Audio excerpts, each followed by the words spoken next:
Should be big. All right, welcome everybody. Oh, you are the quietest. So Jackie, she's online. Welcome everybody. Oh, it looks like we have a quorum tonight. So Yes, everybody's here. It's just, Anise and Jackie are on. okay, they're online. All right, we have everyone here today. Fantastic. Welcome everyone. And being that we are all present, I will call the meeting to order at least 6:02. Yeah. And we will start by doing the Pledge of Allegiance before we start the church.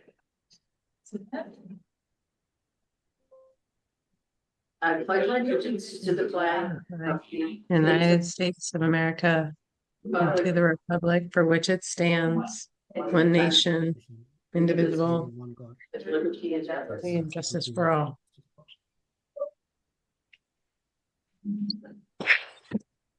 All right, we will do roll call now. Thank you for Lisa Fry, Present. Vice Chair Mike Akiardi, Present. Eric Lawson, Here.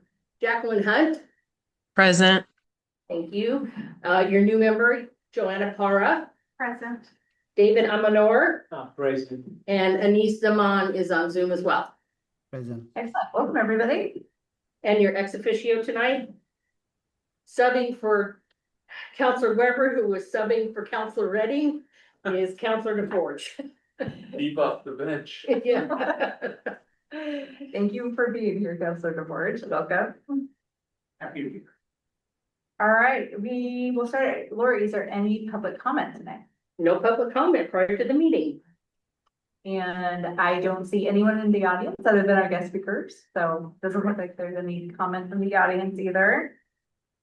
So we will just move on to review quickly and approve the minutes from last month from our March meetings. So just a brief review. We actually covered a lot of topics. We discussed that. I did a brief passport program update, and Jackie, who has been partnering that, she's gone, but I gave an update on some meeting details with some locals who gave us some good input on their ideas for developing a program. We talked a little bit about the grant program expansion and the request that we give some ideas for ways and potential that grant program ideas. And we had talked about potentially having a working session, which is now back on the agenda because there were some executive decisions. Well, there were some decisions that we would forego that this month and decide when we would like to reschedule that work session. We talked a little bit about guest speakers. Our first one is going to be Explore Tualatin Valley today. And then a little bit of discussion about subcommittees, which the previous meeting, we decided we should probably have some goals before we decide on subcommittees. And I think I missed this in our agenda. We were going to discuss goals this month and we didn't go to the agenda. So we will need to push that one off to a future agenda. However, our grant discussion might help us a little bit for some of the goals, I think. And then we have a new member who we got to interview and recommend to City Council, Joanna Para, who is here today. And how did City Council go? Well, I'm here. Welcome to our new member, and we now have a full 7 quorum on the EDC. And then we just had some brief updates on UVB. There wasn't a meeting last month or the previous month, and some updates from Bill. So any additions or corrections to the meetings from the minutes from last month? Hearing none, is there a motion to approve the minutes? Yeah, motion to approve March's meeting minutes. I second. All right, having a motion and a second, as a motion by Chair Lawson and seconded by Chair Akiardi. Vice Chair Lawson. Akiardi. Sorry, Chair. Yeah, Just member Lawson. just IT guy. Yeah. All right, all in favor say aye to approve the minutes from last month. Aye. Aye. Hearing that, approve the minutes from last month as they are. All right, we are going to move on to our guest speakers and presentation for tonight from Explore Tualatin Valley. So feel free to make yourselves at home and. Yeah, come on up, you can pull Yeah. another chair up, and we do have another wireless mic if two of you wanna talk at the same time. Just say click to him. Okay. We're low key here. Yes, We're on a budget. Good. Yeah, that's the clicker right there. And you'll have to turn the mic on, just push the button in the front. And please be sure you say your name when you introduce yourself. Thank you, Chair Fry and members of the committee. For the record, my name is Dave Perillo. I'm President and CEO of Explore Tualatin Valley, and Explore Tualatin Valley is the official tourism promotion agency of Washington County. If you have sound, there's actually a video for you. Like it should. Folks at home, I'm sure. Sorry. No problem. I apologize. It's a. I've already just sent it. Okay, The video will not play, but we can send it, yeah, sounds, good. Thank you. So a little bit about us. So Explore Tualatin Valley is actually the tourism promotion agency for Washington County, those of you who live here, of course, know that we're about 726 square miles, over 10 cities, and over 611,000 residents are within our service area.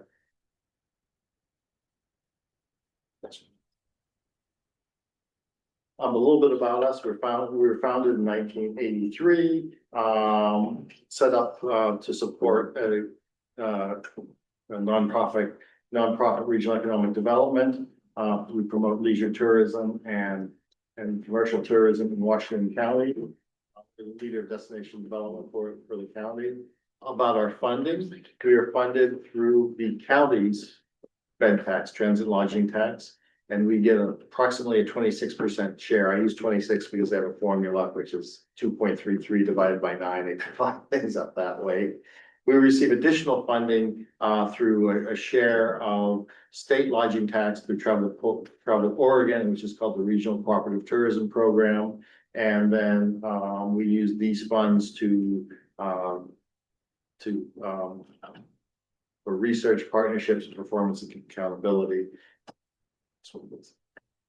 A little bit about our team. I mean, we're a mighty team of 10, and we are broken up by function. We have members of our team that focus completely on marketing and public relations. We have a group of our team that is focused on direct sales activities to promote and bring groups into our hotels and freestanding event spaces. And then the folks behind me, Nicole and Ariel, work with our county partnership to develop relationships and to deliver destination development programs. Board governance, we are by our bylaws, we report to a board of directors, and we have a executive committee, which is our steering committee, which I meet with monthly, except for July and December, and the board of directors. And I think there's some folks you probably recognize that are local partners that you know of. Very engaged and powerful board, and we're very happy with the representation that we have, both from hospitality and some key business leadership sectors of the county. Our core offerings, if you look at the county, the things that we're talking about are arts and culture, our farms and markets and agriculture, agritourism, food and dining, of course, lodging, outdoor recreation, shopping, wineries, and our vineyard partners. Just the broad package of things that we have. Everyone likes to talk about tourism, for different reasons, but we like to talk about tourism as really being an economic driver for economic development. We focus on high quality visitor experiences that benefit both residents and visitors. And we always are looking backwards, like by a year, to understand what the economic impact of tourism is. And Travel Oregon annually funds a statewide research through Dean Reynolds and Associates. And based on that, in 2024, we had approximately 3.4 million visitors that came into the county, about 836 million in direct spending, supporting about 9,200 jobs and generating 55.2 million in state and local tax revenue, which partially funds us here. Tourism matters to Washington County because, you know, in Oregon, according to Travel Oregon, tourism is the fourth largest export economy in the state. And locally, once again, generated about 836.1 million. I know you have, we'll get this so that you can see it a little bit better on your screens a little bit. The cord's not long enough to make it. For this right hand section. I can move it to the side, but then it's gonna be harder to get it. There's a few printed copies.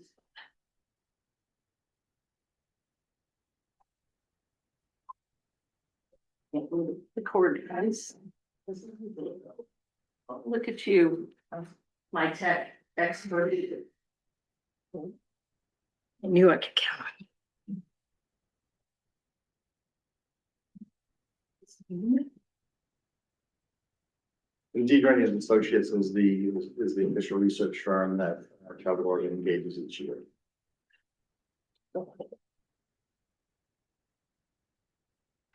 Yeah, if we have questions, would you like us to save them till the end or? You can ask me whatever you like. It's mostly around, you mentioned on the previous slide, you typically will look somewhat backwards in terms of the trends that you're seeing. Do you use other, you know, similar organizations or just similar areas, demographics to try to benchmark like some of those trends and how the area is performing? Sure. So Dean Rollins provides us economic impact information. We are working monthly with reporting from different sources. For the hotel sector, there's a report that's called STR, formerly called Smith Travel Research, which provides us countywide information, which we then benchmark against the state of Oregon's performance, the United States, look really closely to different counties to see how we're performing. There's also another source that's called AirDNA, which gives us some information about the shared homes, the VRBOs, and things of that sort that are in the county. Then we also engage in different types of information sharing. We're members of U.S. Travel Association. They provide us snapshot overviews almost daily, but really good monthly summaries of trends that are happening in the United States, trends that are happening regionally. We talk very closely with the research team with Travel Oregon, and they're also doing the same things. Then again, there's another firm that we do work with. It's called Longwoods International, and Longwoods gives us what's called visitor and resident sentiment feelings. So quite very recently, we've just concluded a countywide resident sentiment study towards tourism. Very positive results, but not ready yet to be published. And then Longwoods will give us overviews of trends like residents are now concerned about the war in Iraq, international travel, the cost of fuel and things of that sort, which then we layer on, particularly when reporting back to our board of directors and to our hotel partners of like, hey, this is the research we're seeing, so that it benefits you. And then we do share research different ways, particularly the hotel community. We try to stay very closely with them. Firstly, we generate a monthly report that goes out to all of our partners. It gives some highlights of trends in tourism. And then we sit with our hotel partners, usually convene about 45 to 60 of them, pretty big turnout for open discussion and reporting. So yeah, there's a lot more under the hood. Yeah, almost, I can imagine it's probably a challenge. There's almost too much data. And so like trying to package it and tell a story is likely to challenge. I'm just assuming that trying to get that much influx. I mean, you mentioned almost daily input from some of the. So we look for large trends, large trends and trends that are relevant to us, you know, so using hotels in Washington County as an example. Washington County has a unique set of hotels that were built historically for business travelers. We're not really a convening destination. And so now, particularly since January, in the last 4 to 6 months, business travel has really taken it on the chin, and therefore our hotel partners are very concerned about business travel, which means, you know, they turn to us more for amplification on leisure travel, and things that we can do, layering in to connect them on our group sales efforts. Thank you. Sure. Coming up, some big things coming up, next door, Big Ten Men's Golf Championship is coming to Pumpkin Ridge, May 1st through 3rd. These are college level championships, so hopefully we're gonna see some of those folks there. We're working with the folks from Big Ten and Pumpkin Ridge to do some welcome events. These are collegiate players, so we expect a lot of parents to be coming for this particular. Local investment, we have some different grant programs and things of that sort, and recently, the Girl Scout camp at Mountaindale was actually one of our grantees. They do a certain amount of work with weddings, they do a certain amount of work with youth travel, and it's mostly bunked staying and things of that sort, but they needed some infrastructure improvement, and our board approved like a $3,300 investment in repairing sidewalks and things of that sort to help improve the Girl Scout camp. Locally, you know, we've worked with North Plains here several different ways. We annually work with the chambers of commerce around the county to fund them to help achieve our job of welcoming visitors. And through the activation of visitor centers, we work with the North Plains Chamber of Commerce, and this year we granted them $10,000 and to run the 2 visitor centers, one at Kim's Styling Corner and the other one at the North Plains Market. And also we've written the agreement with our chambers, so they have some flexibility to also use that money locally for other events. And I know the North Plains Chamber has amplified the Garlic Festival and things of that sort. We've also been an annual supporter of the Garlic Festival by supporting it. And then one of the larger long-term destination development projects directly here in North Plains has been in and around outdoor recreation and bicycles. So we have the North Plains Bike Hub that we had installed several years ago. We're literally right now doing a refresh, a repair on that equipment. And there's also a new sign being fabricated, so that's all being refreshed. Probably before the end of June. We literally are working on the steel printed design of the sign right now. So. Part of our job is to provide visitor information, you know, and we do that, you know, multiple ways through digitally through websites and things of that sort. There's a sector of travelers that really like paper still, and we have twice a year an inspirational guide, which is seasonal, which gives people travel tips, things to get them excited about. They come here, we have tourism maps and guides that we distribute directly, professionally distributed through rack brochure companies and also through our hotel partners, and people email us with things of that sort. We have a wine guide, a beer guide, a public arts guide that's online. And also all of these guides, there are also print and digital versions available in Spanish. And so it's multilingual. This is just anecdotal, but whenever I see these or get these, I'm always really impressed with them. Like they're just visually very pleasing and like have like lots of really good information for families and just things to do. So yeah, I really thank you. Really appreciate that. We've really been blessed in the past few years post COVID to rebuild a team and a very creative team. And part of that was developing a new brand look, feel, and deliverables, and very focused on professional photography and trying to curate stories. At the end of the day, tourism promotion agencies are here to inform and inspire people to make trips. It's funny how that's changing, because our job is now, not only do we have to inform and inspire people, but we now, particularly through our digital channels, need to inform and inspire large language learning models for AI, because that's the way people are searching. And they're starting to move away from the traditional ways of searching, websites, websites.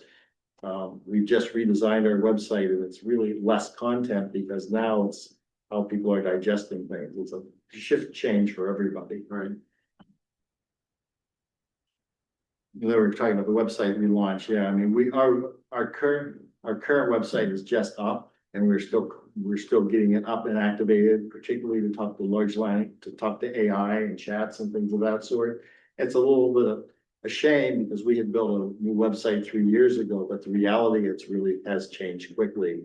And so one of the big shifts is that years ago, people would talk to tourism organizations and it was all about as many listings as possible when you get onto your website. And we're essentially a digital yellow pages for folks. And now people do not use websites that way, nor do large language learning models. We have to really curate itineraries and stories that if you chat GPT or Cloud or Perplexity a question, that we answer. And our score, we have an AI score on our website, which we're growing. It's stepping up about 2 points a month, 2 points every 2 weeks, but we're still in the 20s, where our previous sites and benchmark sites were down in the 5s or whatnot. So we all have a long way to go with AI. Excuse me, a quick question. On your website, do you have a spot for all the cities within the county? A spot within the cities? Yeah, like, We reference and list all of our cities. We reference and list key to, destination partners that are within the cities. We reference and have a very open, particularly event listing that we have. But as far as like city descriptions and things of that sort, it doesn't really deep dive because it's not the way people are searching on it any longer. Our old site, had subsections on each cities and literally sites that aren't visited. So we work really hard to make sure we're linked with you and linked with our partners to talk about what the travelers look. Just some visuals of like visually what our website looks like and some of the stories we're talking about, bringing out things about food and beverage, bringing out things about local seasons, bringing back the story about golf. We started talking about golf again a few months ago and had a really high return on it. And we're positioning our golf as being the local accessible golf for folks close to Portland and PDX versus championship golf. Though Pumpkin Ridge is on the championship level. We are also a granting organization, as I mentioned earlier, and so we have about working on different grant programs.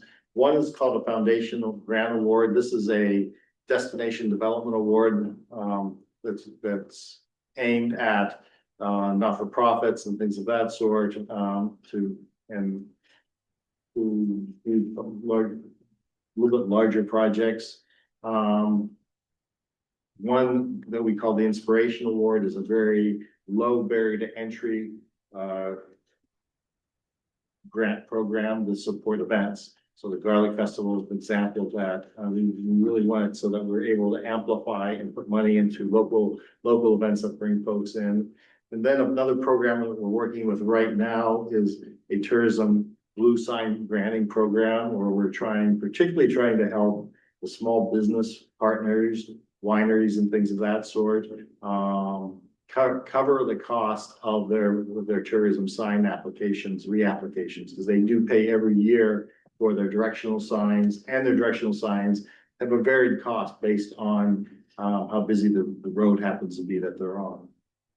So the tourism sign program is something we accessed some money through Travel Oregon for. It's a pilot program, and I think we have about $15,000 worth of applications at the moment, so we're pretty excited about it.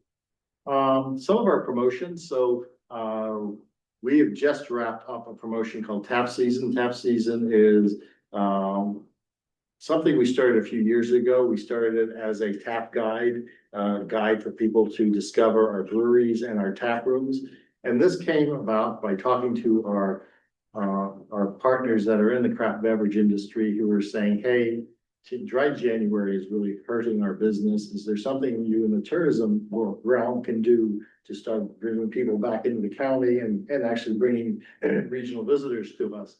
So this was our 4th year and a very successful year. We did several different things. One is that we have spokes animals, which are called alpacas, which we bring to multiple places. This year, our brewers got very excited and they developed a collaborative beer called an Alpaca IPA, which is a limited run. They did 60 cases and something like 60 barrels and were sold out very quickly. So, and also had distributed it through some of the grocery stores. We have a digital passport, which really outperformed itself this year with over 1,100 signups, over 500 redemptions of offers when they've gone to places, and over 1,600 check-ins at the particular places. We worked and did some public relations. We worked with the brew for an activation. We did so a lot of fun. It's something that we did, and also the idea was to in response to trying to drive craft beverage after dry January. Did your team help develop and manage the digital passport? Yes, so there's actually a commercial digital passport company. It's called Van Wango. We've been working with some time ago for a few years, and they keep improving it. It's slightly a turnkey system. We're able to populate it, work with our partners to invest with them, to invest and engage. Nicole on our team has what she's called a Just Say Yes program, where she reaches out to our folks and like, just say yes, just get involved, and we'll help you. We do not charge anyone for this work. This is all part of our mission to take care of. So yeah, we've had a lot of fun. We've done different things with the passport. We're working on a wine passport now for the next thing I'll be talking about. It has a digital guide that can be used for public arts. You can gamify it if you want, so that people can, when we've done that, people like won hats and glasses and things of that sort. And for this promotion, they're able to check into, so if a participating brewery or tap room would have an offer, they were able to check in with their passport, check in and like get free French fries or a free glass or something of that sort. So you can do a lot of stuff with it. We've been discussing different passport programs locally, so I wanted to maybe put that bug in your brain, because maybe we can reach out and get some more details. The thing with passports is, when we first started this, we did a paper passport with the stamp it and things of that sort. And that is, and often you think you've got it, and well, actually that's just the tip of the iceberg. That's just the thing, right? That's just the shtick to get people to go there. You have to build a marketing program or something, or else it takes a lot of word of mouth to keep a passport going there. I do want to compliment on that, and also compliment on the authenticity of also using new businesses. I just this weekend was visiting the newer beer of actually they're Puerto Rican on TV 787. Yeah. And I just heard amazing compliments about how being part of that is what elevated. They're only 1 year in. And so I just wanted to give you guys that feedback that it really has helped their business, and they're only 1 year in. And these are amazing gentlemen, very smart Genentech staff, biochemical engineers that, you know, created this, and for them to go into this business. I just wanted this perfect opportunity that I wanted to take for that feedback that has really helped. So truly thankful that you are taking consideration to smaller, more local pubs, because it does make a difference. It made a huge impact on their business. Yeah, thank you very much. And they are part of the Yes. the brew crew that helped come up with the collab beer. And the interesting thing on like this promotion, I mean, this is our 4th year. This is our proudest year. It, it's a journey with any promotion. I mean, it's really. If you think you've won and done it, and you can be disappointed, like the first year, we're like, the second year was better, you know, so each year was, for us, has been more rewarding. This year was particularly rewarding because, it takes time to build collaborative relationships and get people involved, and the brewers really got into it this year, and so they did the heavy lifting. We get to tell the story, and because the brewers got excited, it made it easier for us. So, yeah, it's a journey, not a destination for sure. Spring Sips is our next promotion. Spring Sips is a brand that we developed as a celebration of Oregon Wine Month. Oregon Wine Month is in May. And so our job is to amplify Oregon Wine Month and to begin telling a longer story, similar to the craft beverage area and tap season and things of that sort. There is a decrease in the use of wine, and the wineries are feeling that. So one of the reasons we're having the Blue Sign program and things of that sort. We launched this with a rosé festival called the Pink Rosé Festival, and which is at the Hillsborough Stadium, which is the former Huff Stadium. So we've had it last year. Tickets went on sale yesterday. I think we've got 30 folks that have signed up. We brought in more than 900, I think 800 to 900 attendees with 28 wineries. The wineries use it as an opportunity to build relationships, to sell wine directly to partners and things of that sort.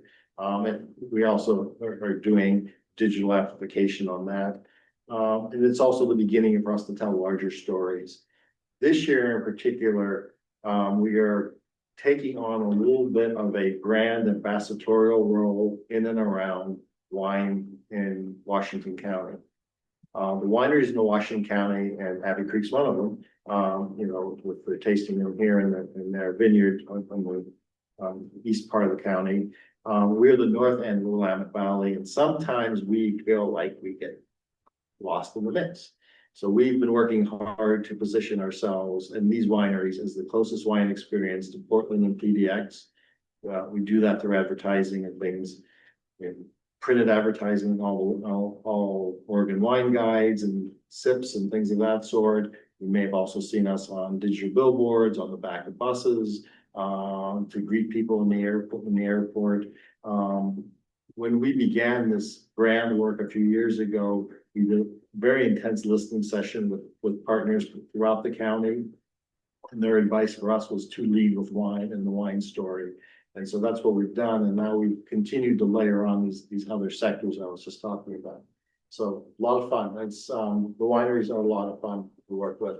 Have you gotten feedback from the wineries on specifically the Pink Rosé Festival? I've been to multiple, and it seems like it's a hit each time, like for the actual wineries selling and advertising their wines. Yes, so the wineries, once again, the wineries, I said the wine, no one pays anything. I think they pay $150 or something, really low barrier to entry to get in here to offset licensing, because we have to do multiple licensing. They are as successful as they are good at interacting with people, and it's really obvious. But the Pink Rosé Festival has a particular vibe that kind of developed itself. You go to a lot of wine festivals and it's about the terroir, and it's a little bit stuffy. Right. And this festival has a very light tone to it. People enjoy themselves. Joke I made last year is I went to our wine festival and a wedding reception broke out and people were dancing. It's just we've understood that it's also gives us entree to start talking and engaging. Perhaps a younger demographic who feels a little intimidated by wine feel approachable to the Pink Rosé Festival. Long term, we're talking with the wineries whether or not Pink Rosé has legs, because the pink craze is starting to go off. So it may be a pinkish rosé, pinkish festival or something in the future. But we're having a lot of fun with it right now. Just leisure campaigns. We break our year up into like 4 areas. In the fall, we talk about what we call cozy season. That's encouraging people to have those opportunities to come to the county, to do some outdoor recreation, to go shopping in particular, because we have a lot of shopping, particularly in and around the Washington Square area.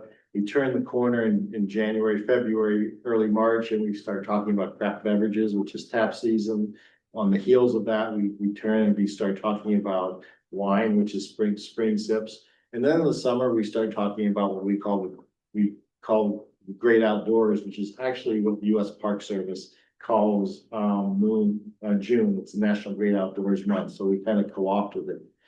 And we have been working pretty hard this past year to develop better and closer relationships with the county's outdoor recreation partners. Once again, to be able to start talking and telling stories about the approachability and the positioning of outdoor recreation here.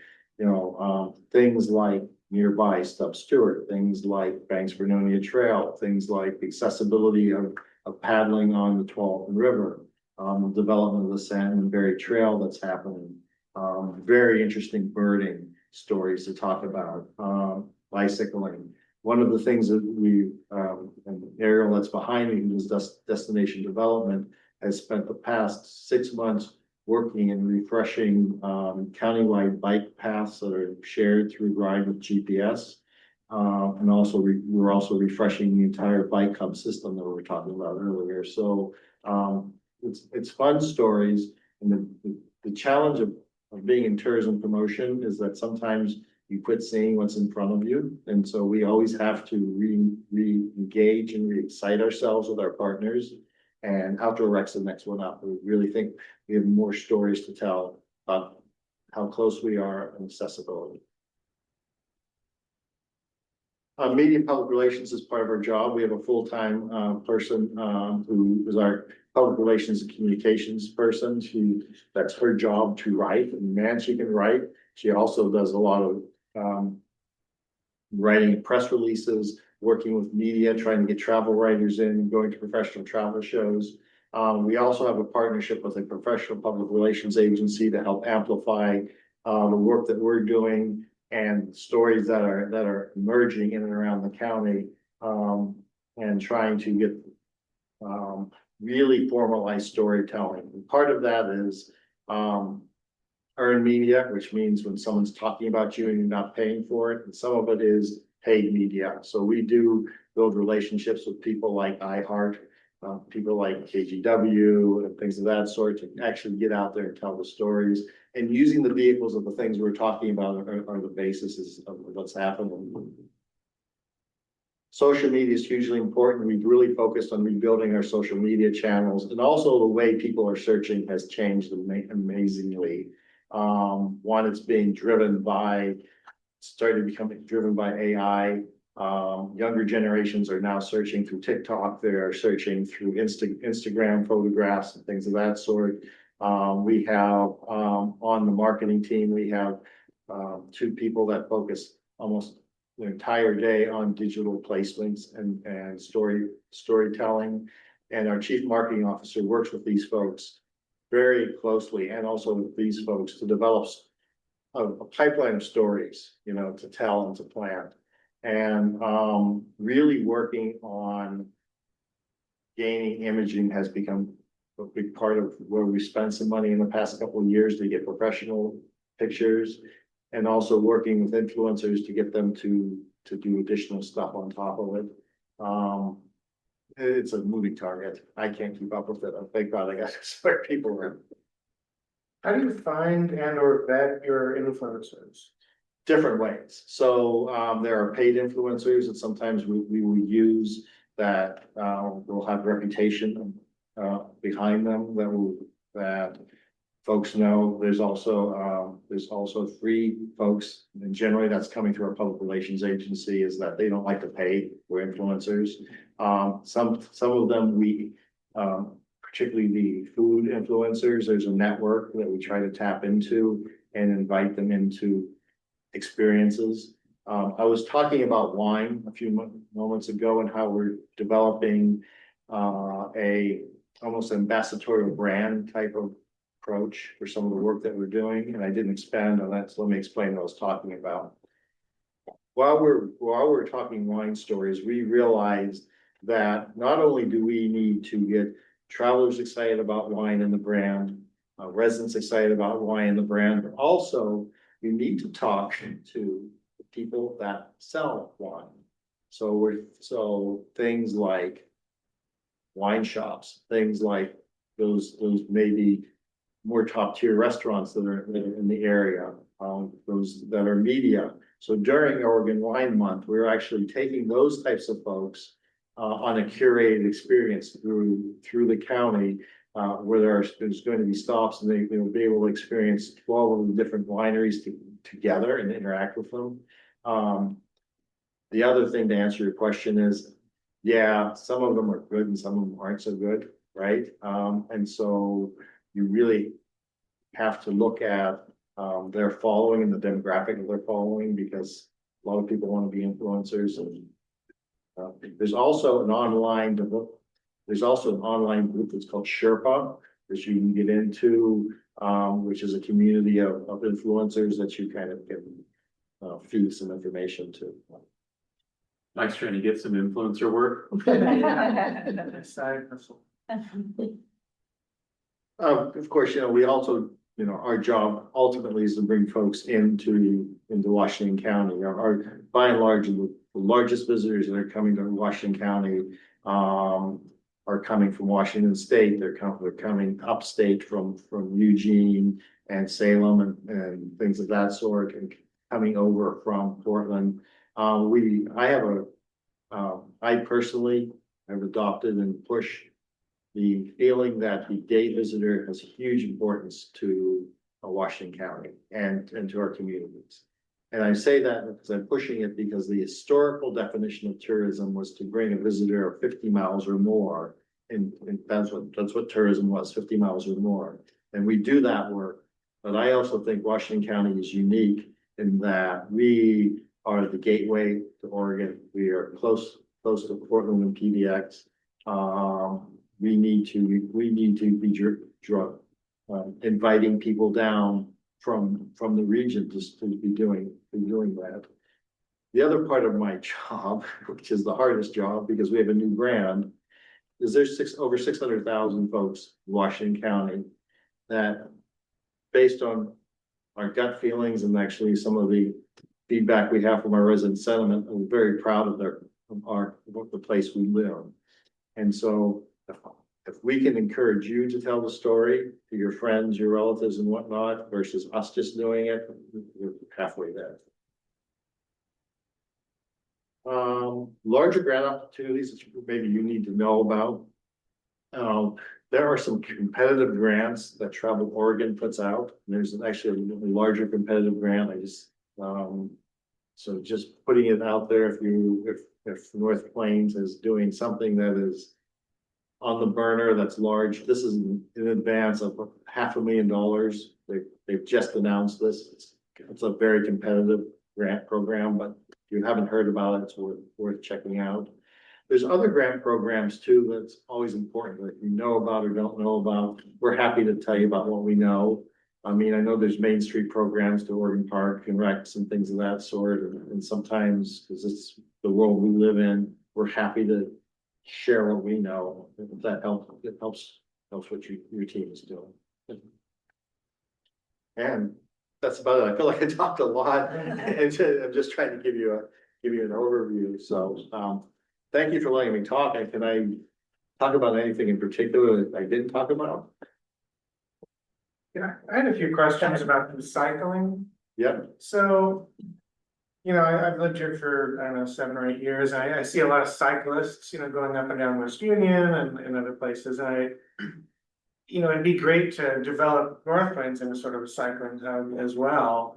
I saw your this grant for outdoor recreation center. I mean, it sounds like we would need to have a bit of a improvement in our infrastructure for people to be able to cycle safely and make it a place that people would want to go to. Ideally, what I think would be amazing is to, I don't know, this might be a pipe dreams to connect us to the Banks Ranondia Trail, so that it's like from here to the coast. And we already have people coming here, so I was just want to kind of talk to you about encouraging that and making that like a bigger part of North Plains. So a couple things that I think we're working already is, so there are formal routes. And there are digital routes, and Ride with GPS or digital routes that are suggested routes for people to engage with. There's also similar to the app that hikers and walkers use called All Trails, like, you know, more serious bikers are using that. There is an existing route around around the county that you see the green signs throughout with a bicycle that takes you around the roads and things of that sort. Developed more than 12 or 15 years ago, and it's interesting because it is now, and we still see people use it, and we're in a quandary because the road usage has changed so much that we feel like it's a little bit dangerous for us to be recommending people to be on-road riding. We'd like to develop off-road riding. The big trend that we're hearing about a lot is gravel. I mean, everyone's telling us about gravel riding and things of that sort. And some examples of places that have done really, are getting a lot of usage are like the new Chehalem Ridge Nature Park that Metro put in, has off-road and some gravel, and it's really taking off. But the gravel bike riders are like always looking for additional stuff. Also agree with you, the connectivity of trails is like a great big puzzle that we're trying to put together. And the reason is there are a lot of enthusiasts telling stories. So there's the official work that we're doing, and there's official work that Oregon Parks and Rec has done. And then there are trail guides like Ride with GPS. And then you have trail enthusiasts who also have other sites with recommended trails and whatnot. You know, what we are thinking, what we're working towards is trying to develop that digital signature and that digital itinerary, so that as people are trying to develop what they want to do through ChatGPT or AI, it answers the call. And that's probably something I'd be thinking about from a community point of view, because I know that, you know, North Plains has worked and focused on bicycle riding, is building some suggested itineraries and making it rich stories on your site. So that also when people are also searching bicycle riding in this area, it's not only the bicycle riding, it's stopping at the hitching post. It's getting a beer or tying an Abbey Creek. It's writing those suggested itineraries, and those are the types of things that we find people are responding to. But very happy to continue talking with you. And Ariel and our team is doing a lot of destination development work, and like I said, we're trying really hard to connect with the outdoor rec folks. Yeah, I mean, I'd like to look into that, because it's sort of similar to what you're saying, like if I wasn't from here, but Northlands was doing a lot of advertising on, hey, come here and do a cycling hub. And then I showed up and all I saw were the roads like down West Union and all that. Because I personally probably would be a little leery to ride on some of those rides, sort of the point that you made.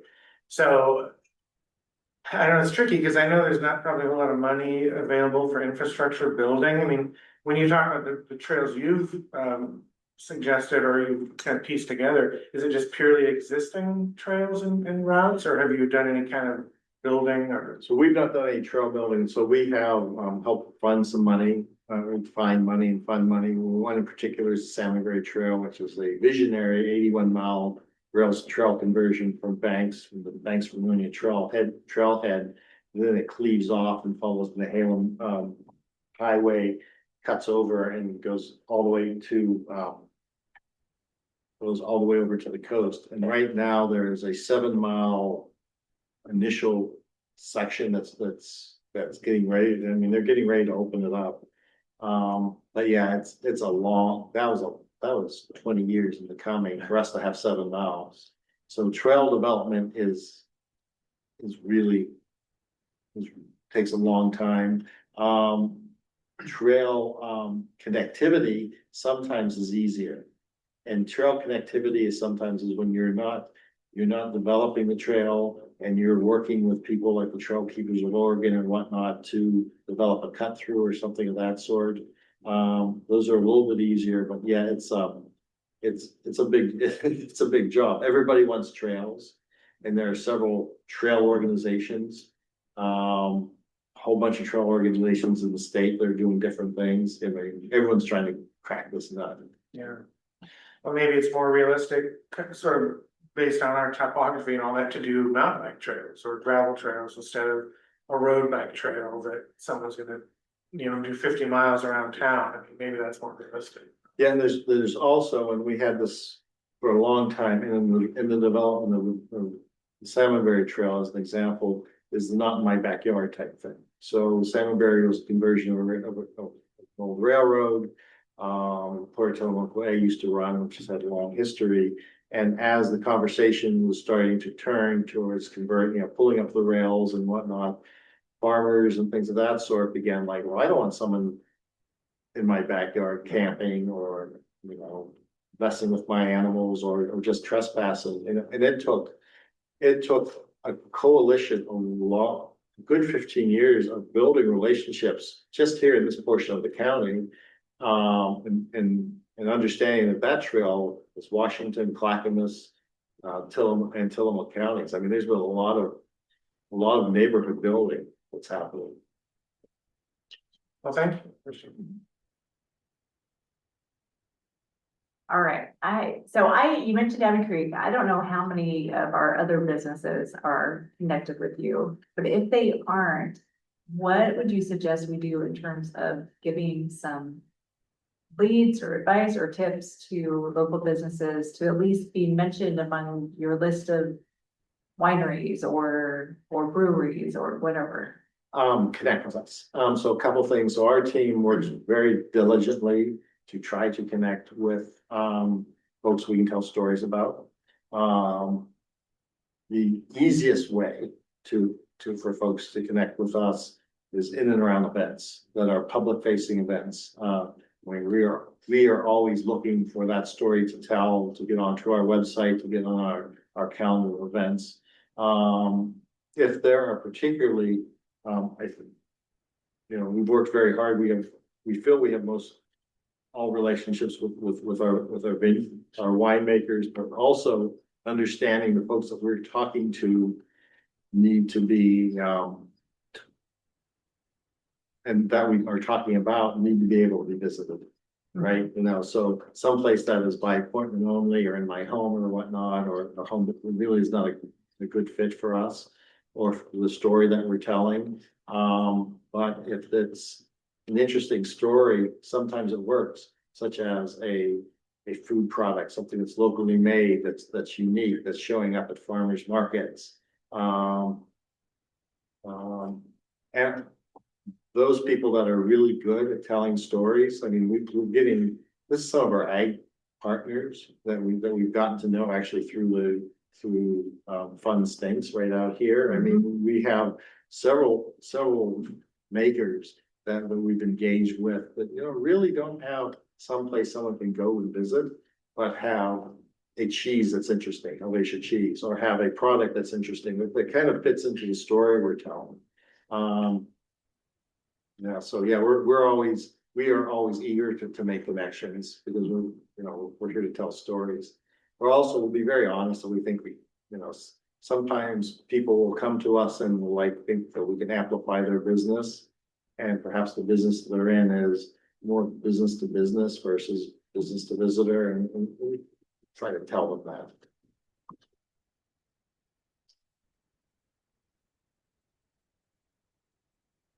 Any other questions? Nothing for me. I know, Jeff, and I don't know if you are able to, but do you have any questions? That now we can filter questions later if we come up with some. No, Questions for you? this has been a really great presentation. It's so rich, and I had already texted Lori for the copy, make sure a copy of the slides goes out to just think even deeper about it. Yeah.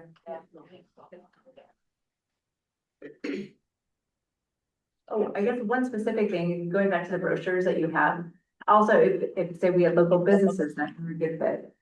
and they reach out to you and ask about getting into brochures. Brochures are, so pretty much are by verticals, right? Mhm. Wine, beer, things of that Right. sort, where we really are looking to build relationships with, particularly in around farms and markets and agritourism. Okay. That's a really difficult sector of the county for us to engage in, there are a lot of folks want to come here for leaf peeping, they want to come here for, there's a really short season for mushrooming and truffle hunting and things of that sort, but they want to go and connect with farms and markets. And it's a particularly difficult sector because the farm community that is doing maybe a small market that's on the side of the road is thinking about signage and things of that sort, and they're not thinking of talking with us. And so we strive really hard to connect with them, but we feel like we're always feeling so nervous with missing the story that, is there a local food maker? Is there a local farmer? Is there a local farm market thing that's happening? That we can tell a story of, Salvation Market, just had a really fantastic Easter market last Saturday, and then they'll have so they cycle through different types of years that they talk about. And we love meeting with those folks, and going there helps us connect with a broader maker community. Okay, I do have one more. Sure. So you mentioned it, sorry. Oh, go ahead. dude. Oh, No.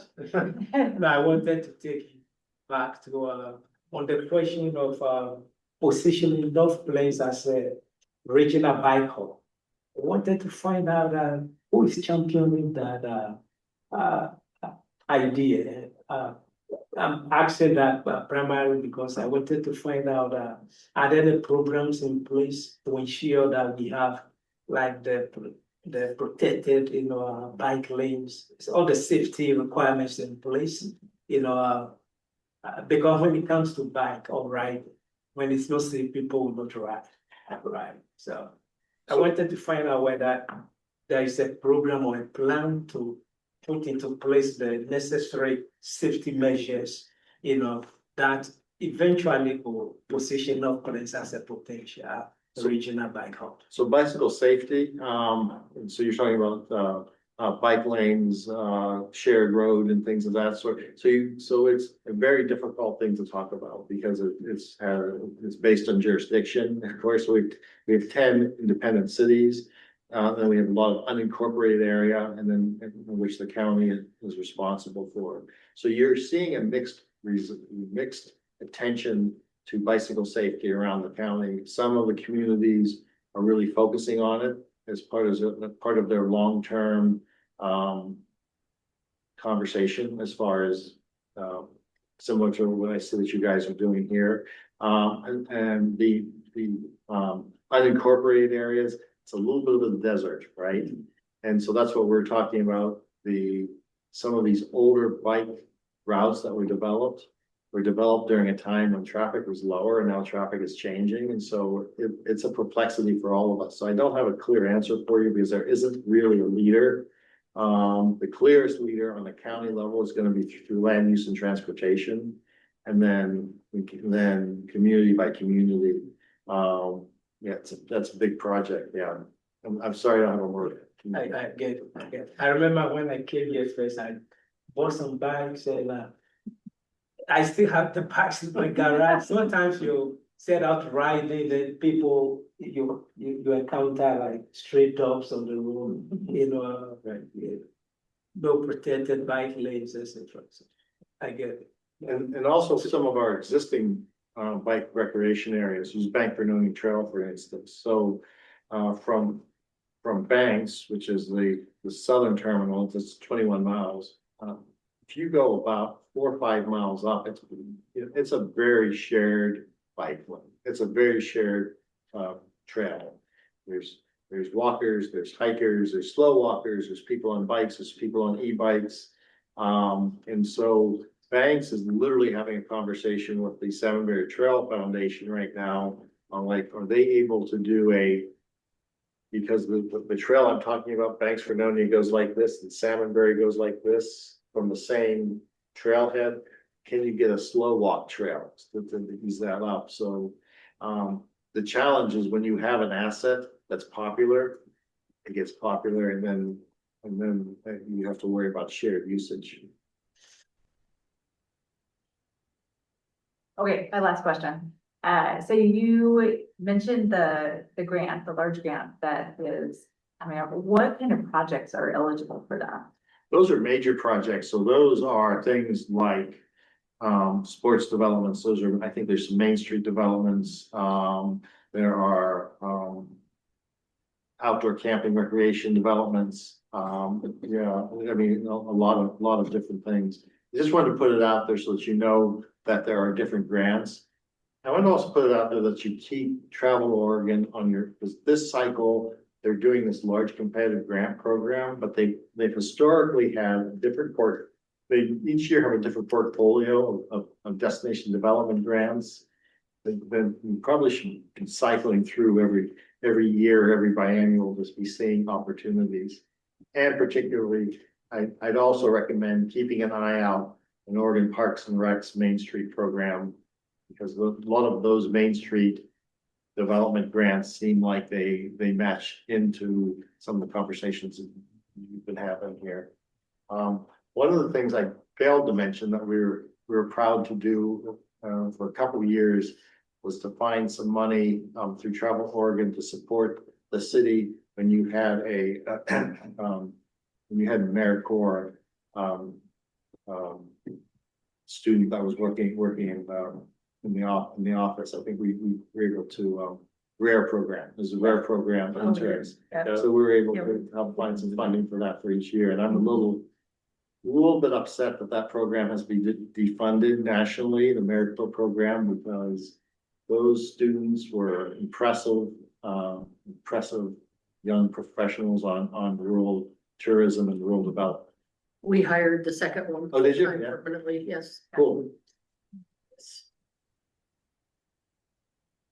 Yeah, that was great too. Yeah. All right, anything else? Well, thank you so much. I learned a lot, took a lot of notes, and it sounds like the rest of it did.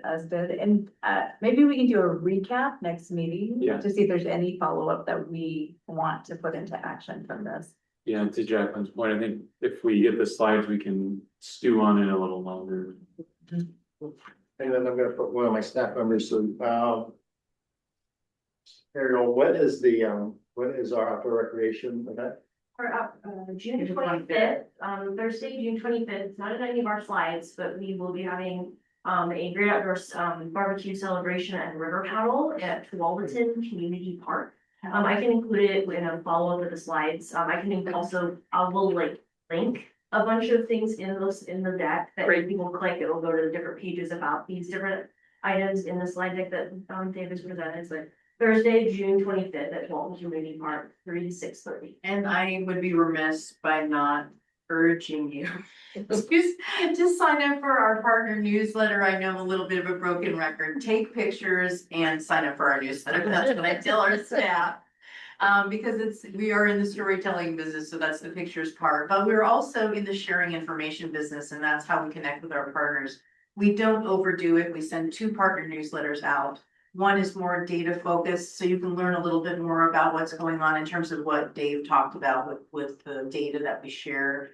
But it also would include our events and our grants. And so those are a great way to keep in touch with us, to know what the organization is doing. The other one talks about all of the things that our team is doing to help promote our businesses. And we have partner spotlights in that as well. So there's some cool things that go out in our partner newsletter. I think our cards are in the bags that you. Oh, yeah, thank you for our presence. Jacqueline will hold on to yours. And these two. All right, thank you so much. Thank you very much. Thank you for inviting us. And just that we have a few more agenda items together, but feel free to leave if you need to, or stay if you want to for the remaining agenda. Thank you so much. Thanks. Thank you.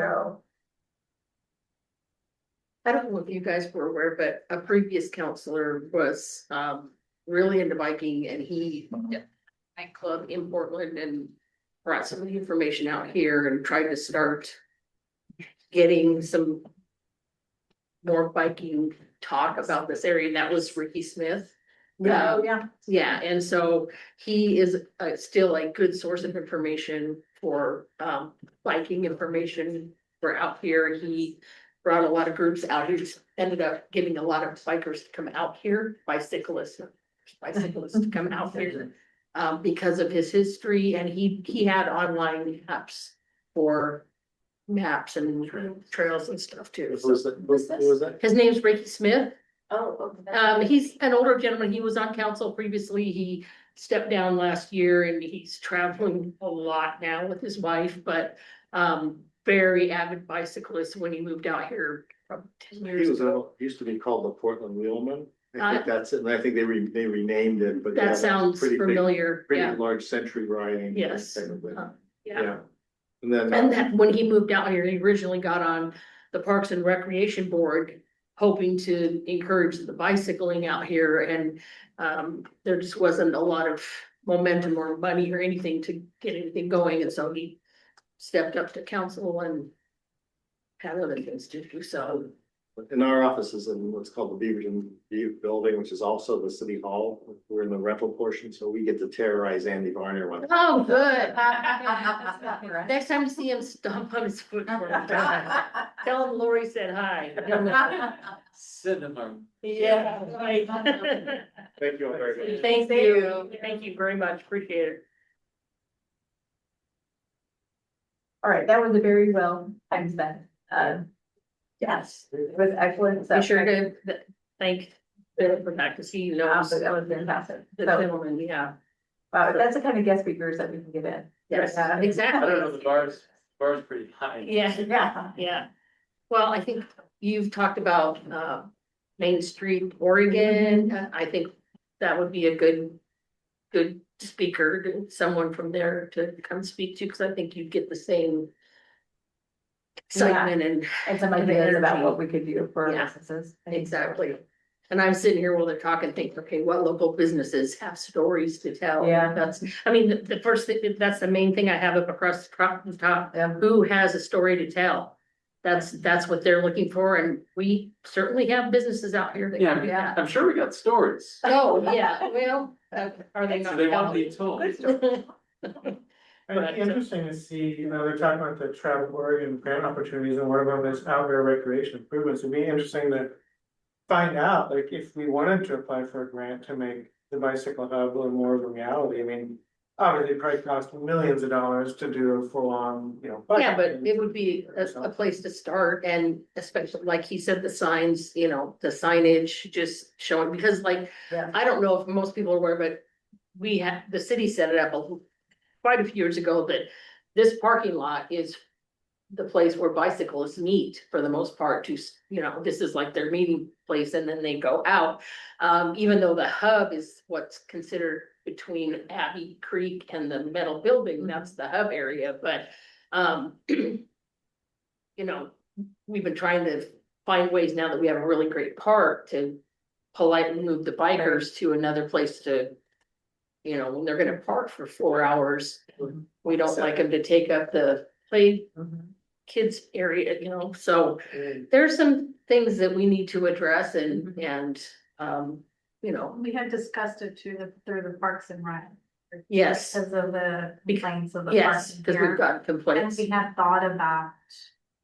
It never kind of went, but one of the ideas that was set was creating that space that the city has behind Mrs. Behind Kim's Market, we own that. Yeah, because that would be a great spot, and if we were to have kind of like a porta potty there or something to start, where we can create, and then that leaves them downtown.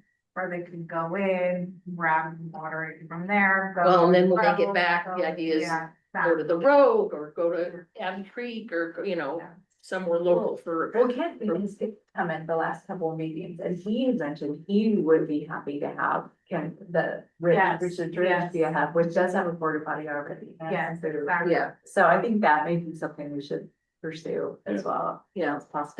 There's definitely options, and with the project that they're gonna do around Jesse Mays, the the sidewalks and stuff, there will be additional parking on the street, which Oh, right now, I mean, I see cars parked in the grass, Mhm.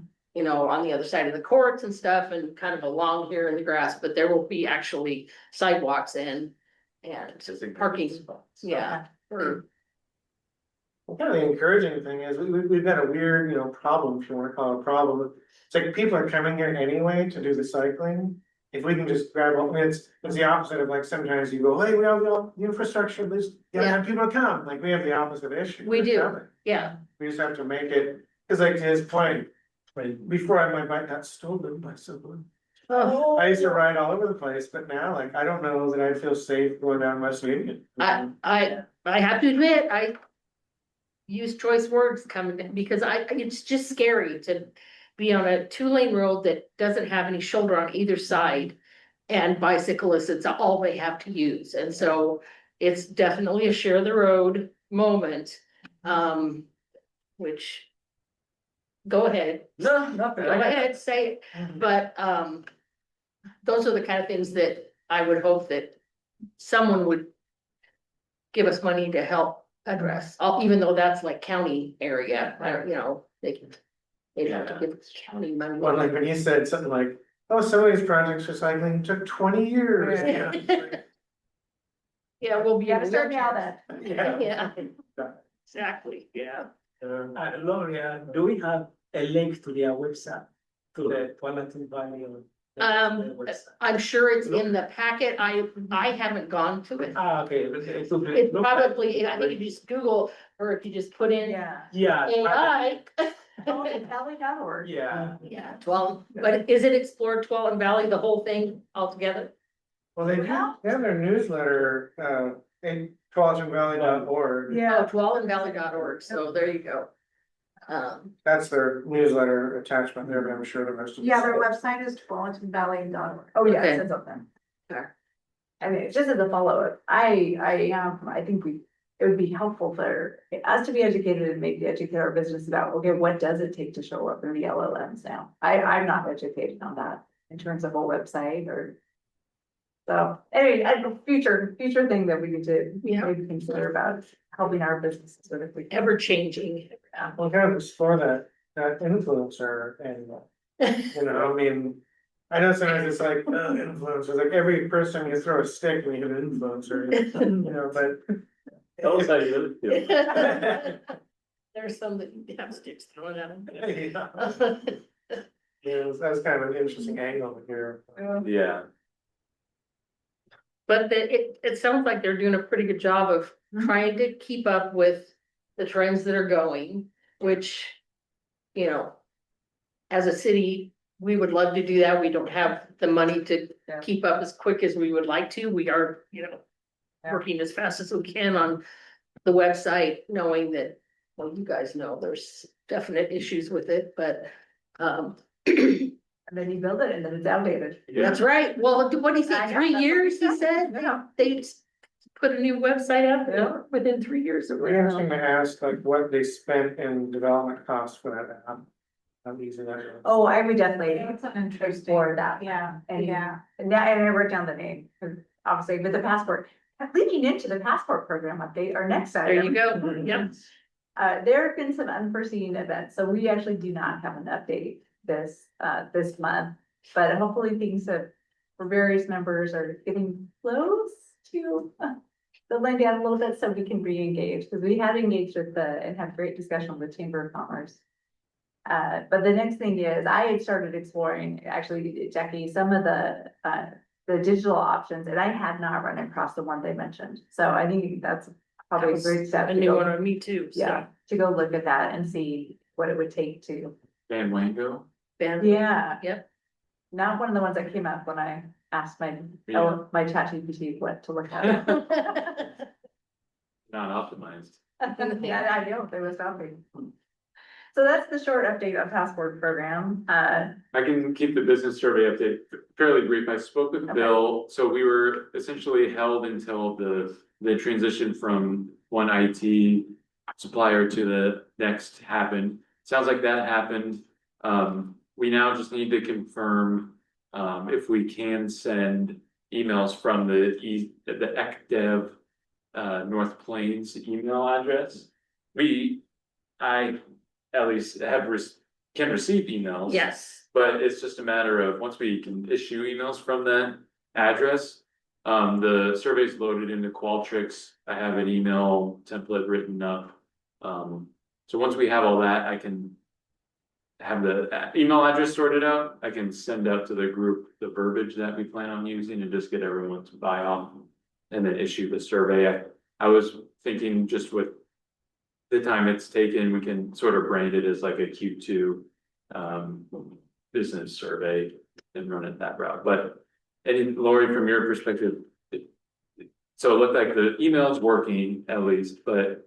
but there's some discussion now about, not splitting that email, but making sure that it's not a public email, but it's only for certain, because we don't want to combine the two, because public records and people Yeah. emailing ECDev for stuff and a survey Yes. have to be separate. Okay, So I got when you. Bill gets back, it's on the to-do list next week. Okay, And it's interesting because in discussing this, Chris Barron got the email Yeah. and Amy got the email, so it's working. Did you Yeah. get it? Yeah. Yeah, you got, and so we know it's working. right, It's just how we're gonna streamline okay. what goes in and out of it. Okay. So, Bill asked about like timing, and I pretty much told him we would love to just get it out in April. So that we can issue it as like a full second quarter survey. that You seemed like that was yeah, doable. should be doable. Okay, so should we plan on an update next time? Okay, that sounds good. Thanks for working on No problem. It's only been 2 years. it. That's how things go. Yeah. 20 years for a trail, 2 years for a trail. Yeah. Somebody had a master's they were working on or something and a kid or two in the middle there, and so life happens. It's some negotiations. That's right, Yeah. yep, so. Happens. All right, grant program discussion, and I was somewhat unclear in my wording here. So we were supposed to have a work session after this, and I can, once we started thinking about it, maybe that would make the night really long if we did that. And given our reputation as a very concise committee. Well, and we weren't sure how long their presentation was gonna be either, so. Yes, and it did actually take quite a while, so I Yeah. think it's good that we made that decision.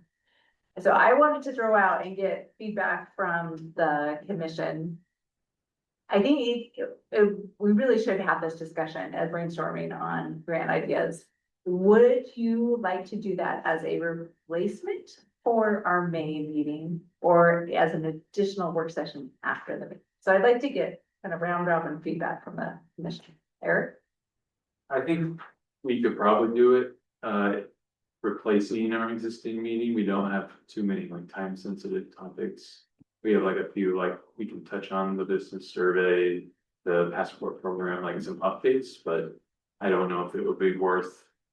Or we could call it a separate working session, just start it whenever we get through, Really quickly? agenda items. We have done that with all, lots of other boards and commissions parts. I mean, planning commission does it regularly. Because Okay. the chair likes to have a meeting, Yeah, even if it's just to take roll and approve the minutes from the previous Okay. thing, and then ask if there's any new business, Mhm. and then he adjourns right into a work session, so. all right, I like that. David? Your thoughts? Yeah, I think I agree with Eric. If we come prepared, I think it shouldn't take that long. Actually, I took some time to do some small research there, so I created. I have some material I plan to send to Lori to see if she can separate it. Okay. Yep. Yeah, to make in furtherance of the same discussion. Okay, so Mike, how do you want, what is your opinion on that, the meeting structure? I will third that idea. Okay, that, Lori So- proposed and. Yeah, short meeting to get the basics done and then adjourn right into a work session. Joanna? Yes, I agree with that too, if not much on to. Yeah, for May, you don't have a lot planned. So, and then Jackie and Lise, that sound okay to you? Sounds good to me. All right. Okay, let's do that then. Let's do a very brief meeting for May and then adjourn fairly quickly and do a work session. Okay, And I propose, the thing I like about a work session is we can actually sit in a regular format without microphones. no, it's all recorded still. I Oh, we mean, still need the We microphones. don't Yes. adjourn, put on sweatpants. Sit in a circle. the one thing that's about COVID and nothing but Zoom meeting. Maybe we can at least have a different, sit a little closer to each other. Yeah, we can, I can make that happen. for Okay, all right. So it feels more like a work session.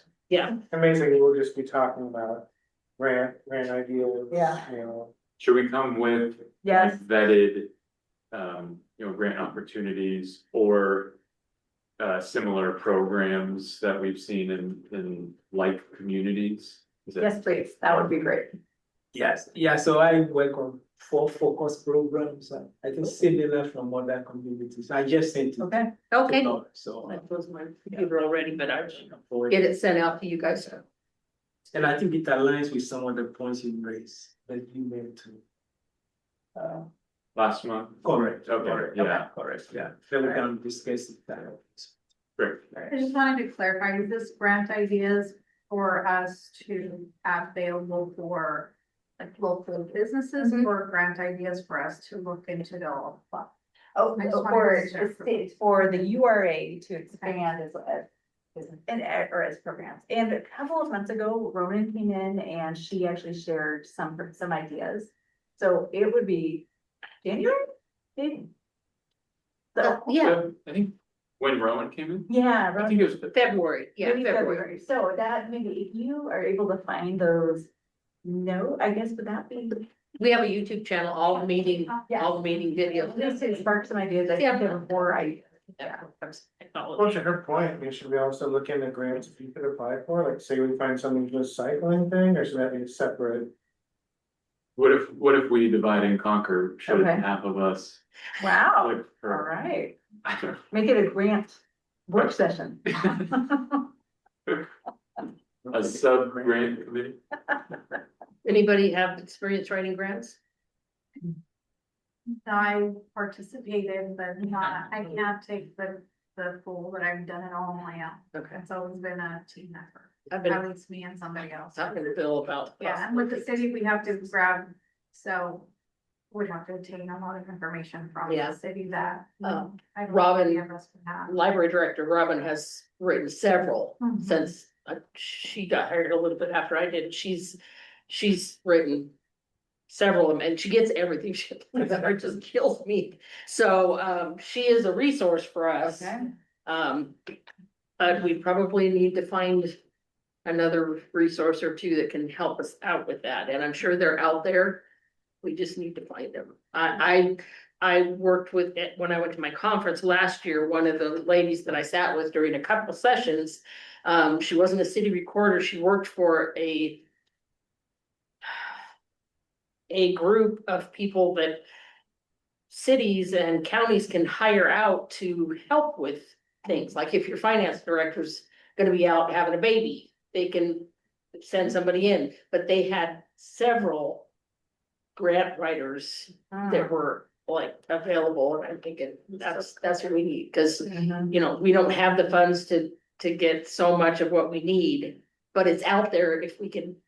And it's dependent on the grant too, because if it's something based on the questions, I'm more than happy to work on it. Yeah. And then use Robin as a resource to Right. provide Yeah. the city materials, Yeah. the city story. When Andy A lot was of them here, Nowadays are a lot of storytelling components. yes, And adding that data along with it on Yeah. the backstory versus what we wanted to, Right. acquire. or- yeah, when Andy was the city manager, he wrote several grants and we got some nice ones. He did it all on his own. I mean, usually it was like, oh, I just turned in this grant. Oh, okay, and we got it, which is great, but now that he's gone, we don't have anybody that does it Okay. at City Hall. so. He's not gone, we could go to Beaverton. I guess his office is kind of, he can look down on the food pod thing right there, so maybe we can all go for lunch. Andy, are you Yeah. remember us? It's visiting I'm sorry. Fort Dalton Valley. That's right. Yeah. Okay, so the work session will be Grants and grants. grants and grants. Got it. Yes, so everybody brainstorm. Do your AI research. Basically. Yep. All right, I'm gonna move on to number 8, new business. Any new business? Okay, move on to number 9. Any UGB updates? No update, we haven't had another PAC meeting. I don't, Laura, do you know if another one's been scheduled? I keep hearing the end of April, but Okay, and Rowan is, available the next 2 days, recovering from a procedure, working from home, so, I can check, but, that's okay. yeah. We'll plan on an update next month. Assuming we would have an end of April PAC session. And if not, I'll say the same thing next month. Okay, fair enough. We'll keep it on the agenda. Yep. All right, well, so our normal staff update. Person is not here. Anything you want to share, Lori? Kind of quiet at the office. No, this is good. Bill is at a city administrators conference in Sitka, Alaska. Yeah, which he was thrilled because that's where he's from. He's from Alaska. And so he was so excited, like, oh, they're actually having a conference in Alaska. Yeah, well, they're up in Anchorage and so, yeah, he was very excited to go. And he sent me some beautiful pictures and he went on a whale watching thing last night after the meetings and he's, you know, relaxing, which is good. He needs. And he'll bring us some good advice from the conference. I think so. Okay. I think so, and he did say he ran into a few other people from Oregon that he knows, 3 other administrators, so that, which was good. I liked it. Great. So, so yeah, he will be back in the office on Monday. Okay. And I think other than that, I don't have any other updates for the EDC, so. All right, EDC members, anything else you want to discuss tonight? Okay, ex officio, welcome, and anything that you would like to share with us or update us on, or words of wisdom? Words of wisdom from me, but got any questions? We have an answer. I don't think so. One thing we had talked about, I think end of last year, was just staying more connected with city council. And we had previously done kind of a quarterly update to city council where we'll come to a meeting and give a report out, just a pretty high level, what we've been working on and how it aligns with council's kind of long-term business plan or city plan. We haven't talked about that a ton, but it is somewhat of a lift in terms of like doing that every quarter, so I'm wondering if we maybe revise that to like a 6-month check-in. Is that something maybe the council would be? Yeah, I can run it past you. Okay, Sounds good. the whole quarterly check-in was really something we were driving. It wasn't, you know, a standard we were trying to follow. We were just trying to get a bit more engaged, so I don't think it'll be, you know, too much of a deviation from what we were doing in the past. Okay, good to bring that up again. All right, in that case, I believe that we can adjourn this meeting if there is no other business, and we will adjourn at 7:31 p.m. Oh, wait. Thanks, Lisa. Oh, that may be our longest meeting ever. That was pretty good. It was a good one, though. Bye, Declan. Bye, Ms. That was actually really good. Bye. Bye.